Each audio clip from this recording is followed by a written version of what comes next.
Part 50. Who the fuck did I marry? So, the aftermath. There are some realizations I had to come to after the divorce and everything had passed. One, Legion never loved me. He never loved me. He doesn't love himself, so I know he didn't love me. Number two, he didn't even like me. He watched me get excited about things that he knew I was not going to get. And not even just the possession stuff. Like, of course, we know I was excited to be the woman whose husband is like, I'm taking my wife to London. I was excited to be the woman whose husband was like, yeah, I bought my wife a brand new BMW X5. You have to understand, as all the jokes that we make about the BMW, it was the time and effort that he spent in taking me to dealerships and being sure to put me in the car and test drive the car and, oh, I can see you in this. I like this for you. It seems safe. It was the effort to really make me believe that he was going to get this just for him to fuck with me. The effort in taking me to all these homes to see my face light up as a woman who grew up on welfare, to be able to walk into these 4 and 5 bedroom homes knowing that he didn't have any money to buy it. Imagine if he had just been honest and said, hey, I like in my free time to go to open houses and just see how the other people live. Imagine if he had just said that versus wasting not only my time, but the wasting the time of the realtors who did nothing wrong. There's a level of cruelty to my ex-husband that I had never experienced before. And God knows, I pray I never experience it again. That's the word that comes to mind when I think of him. He is cruel. And it wasn't just me, he did it to the ex-wife. So, do I trust? No. I trust the people who were in my life before him. If we were friends or if we were in a relationship or whatever and I knew you before him, I trust you explicitly. But if you're somebody I just met, I don't trust you. I don't. There's no point in me getting on here and saying and making it seem like, oh, I'm so strong, I'm so brave.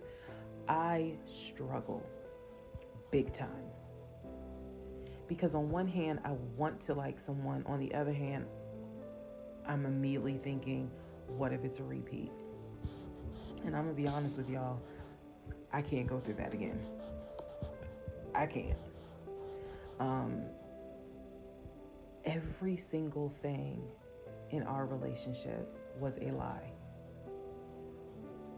It took me a while to realize every single day this man lied to me. Every single day he lied to me. Every conversation he had was a lie. I will never know how much he lied to me. I'll never know. I've made my peace with it. I will never know how deep it really truly goes. I only know what I experienced, and I only know what God allowed me to see. But I'm willing to bet that there's a lot I still don't know. When people say, oh, you dodged a bullet, like you just, and I've read a lot of the comments on this, and people have sent me a lot of the comments. And so I need to make one thing very clear. I am fully aware I dodged a bullet. I am so grateful to my God that I did not have that man's child. I'm sorry if that offends some of you, but it's the truth. I'm grateful that we didn't buy a house. and that I'm not financially tied to him in any way, shape, or form. But I am also grateful for the fact that there are things about my ex-husband that I discovered in terms of how he is when it comes to other women. And I'm grateful that God has kept me and protected me. That's all I'm going to say. So when I started out making this series and I made the decision to tell my story, my motive was I just want to help one person. If there is a woman out there who's like, God, I want to be married and I met this guy and something don't seem right, but maybe it's not that bad. My advice is, honey, just go ahead and do your research, because I can honestly tell you, being single sucks, okay? In my opinion, sometimes it sucks, but being married to the wrong person is a type of hell no one should have to go through. You should not have to be married to someone that does not like you. You should not have to be married to someone that doesn't even love you. And I know what that is like. I know what it's like to be told, hey, babe, I love you. And yet, I swear, I think that man sat back in the recliner with his WWE Championship Roman Reigns belt and laughed his ass off at me every day. Like, damn, she really believed it. Ha, ha, ha, ha, ha. I do. I really do think that. My radar was broken because I am an intelligent woman, and I know that I know better. And I still sometimes ask myself, how the fuck did you let this happen? How did you let this be your story?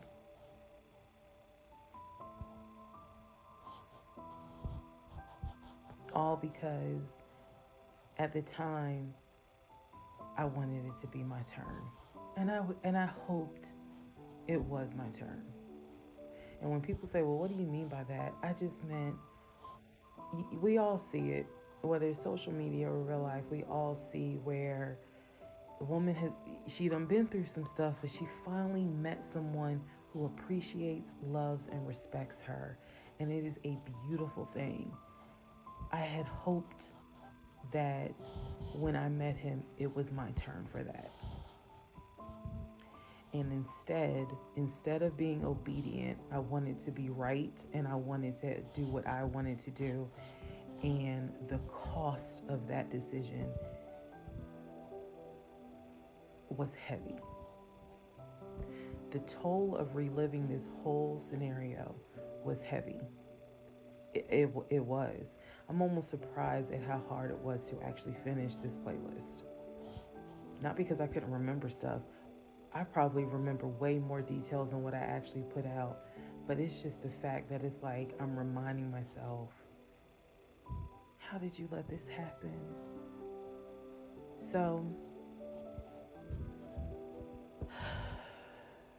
therapy is real. Therapy helps. Stella Rosa Black helps too.